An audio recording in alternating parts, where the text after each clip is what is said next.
Bullet train बहुत ही complex project होता है और इसीलिए इसमें पहले प्रोजेक्ट में जो डिजाइन के जितने भी चैलेंजेस थे, आप जैसे कोई भी गाड़ी अगर चलाते हो तो जैसे ही आप 60 70 100 की स्पीड तक पहुंचते हो, उसके वाइब्रेशंस, उसको बैलेंस करना, उसको मेंटेन करना बहुत ही कॉम्प्लेक्स टेक्नोलॉजी होती है। इसीलिए जब 2017 में बुलेट ट्रेन पे काम चालू हुआ, पहले 2 वर्षों में, 2 ढाई वर्षों में उसकी पूरी डिजाइनिंग हुई। डिजाइन होने के बाद में काम चालू हुआ। आज की तारीख में ऑलरेडी 300 किलोमीटर के जो कंप्लीट कंस्ट्रक्शन वर्क है वो हो चुका है। 8 नदियों के ऊपर ब्रिजेस बन चुके हैं, स्टेशंस बन गए और 2026 में पहली बुलेट ट्रेन का पहला सेक्शन खुलेगा।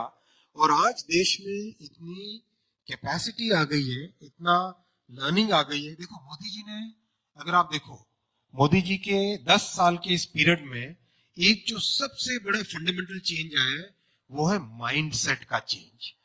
पहले देश में सोचते तक नहीं थे कोई बड़ा काम करने का। मोदी जी ने आने के बाद में बड़ा सोचो, उसके लिए तैयारी करो, मेहनत करो, बेस बनाओ और उसको मेटिकुलसली एग्जीक्यूट करो। जब देश अपने खुद के टैलेंट पे विश्वास करता है, वही जाके देश आत्मनिर्भर बन पाता है। तो आज जो 3 नए कॉरिडोर अनाउंस हुए हैं, वेस्ट में ऑलरेडी पहले कॉरिडोर पे काम चल रहा है, ईस्ट में, नॉर्थ में और साउथ में 3 नए कॉरिडोर बनेंगे। ये देश की नई क्षमता, नए आत्मविश्वास का सूचक है। सर आप जी सर, लेकिन एक जो वादा आप लोगों ने अपने मैनिफेस्टो में किया, आपने किया, आपका डिपार्टमेंट में, क्योंकि हम वेटिंग की प्रॉब्लम को खत्म कर देंगे, वेट लिस्ट की प्रॉब्लम को खत्म कर देंगे। ये अगर हो गया तो क्रांति है एक किस्म की। कैसे होगा लेकिन ये? देखिए, बहुत लंबे टाइम से, चाहे आप लालू जी का जमाना देखो, चाहे ममता जी का पीरियड देखो, उस पीरियड में केवल और केवल एक चीज होती थी कि नई ट्रेन अनाउंस कर दो। बस ट्रेन चलाने के लिए जो इंफ्रास्ट्रक्चर चाहिए, पटरियां चाहिए, स्टेशन चाहिए, सिग्नलिंग सिस्टम चाहिए, ऊपर बिजली का तार चाहिए, नए लोकोमोटिव चाहिए, नए कोचेस चाहिए, इसके ऊपर कोई ध्यान नहीं दिया जाता था। मोदी जी ने आके इस पूरे सिस्टम को चेंज किया। उन्होंने कहा कि हमें कैपेसिटी बढ़ानी पड़ेगी, तभी जाके हम ज्यादा से ज्यादा लोगों की सेवा कर सकते हैं। इसीलिए मैंने आपको जो आंकड़े दिए कैपेसिटी बढ़ाने की, ट्रैक बढ़ाने हो, कोचेस मैन्युफैक्चरिंग करनी हो, लोको मैन्युफैक्चर करने हो, पटरी ज्यादा बिछानी हो, ओवरहेड इलेक्ट्रिक बढ़ाना हो, वो सब बढ़ाया।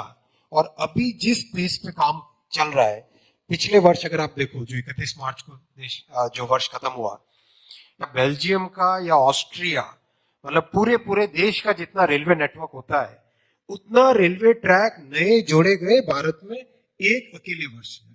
तो जब इतनी कैपेसिटी बढ़ती है, तब आप ज्यादा लोगों को कैरी कर सकते हो। तो ये जो आपने बताया, इतनी कनेक्टिविटी, इतना काम हो गया देश में, राहुल गांधी को क्यों नहीं दिखाई देता? वो तो पैदल चक्कर मार चुके हैं पूरे देश का। अब उनकी बात मैं क्या करूं, उनको उनके जो एडवाइजर समझा देते हैं, उसी पे चल देते हैं। अभी हाल ही में वो क्वेश्चन कर रहे थे कि रेलवे में क्या हुआ। जी, मैं बहुत स्पष्ट तौर पे बताना चाहता हूं, आंकड़ों के साथ देखना चाहिए राहुल जी को भी और उनके एडवाइजर्स को भी। अगर हम 2004 से 2014 वाला पीरियड देखें और 2014 से 2024 वाला पीरियड देखें, बहुत स्पष्ट तौर पे दिखाई देता है कि प्रधानमंत्री श्री नरेंद्र मोदी जी ने रेलवे का किस तरह से ट्रांसफॉर्मेशन किया।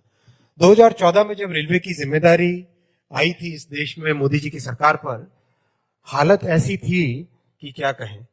आप देखो, यूपीए के 10 वर्षों में कुल मिला के 5000 किलोमीटर मात्र रेलवे का इलेक्ट्रिफिकेशन हुआ था। 5000, इतना बड़ा देश, इतना बड़ा नेटवर्क। मोदी जी ने 10 साल में 44,000, कहां 5,000, कहां 44,000, 44,000 किलोमीटर का इलेक्ट्रिफिकेशन किया। देश में रेलवे की कैपेसिटी बढ़ाने के लिए ट्रैक्स की जरूरत है, पटरियों की जरूरत है। आप सोचो, 4 से 14 के पीरियड में मात्र 17,000 किलोमीटर पटरियां ऐड हुई। मतलब 2014 में 4 किलोमीटर पर डे के हिसाब से नई पटरियां बनती थी। मोदी जी ने ऐड की 31,000 किलोमीटर नए रेलवे ट्रैक, 31,000 किलोमीटर नए रेलवे ट्रैक।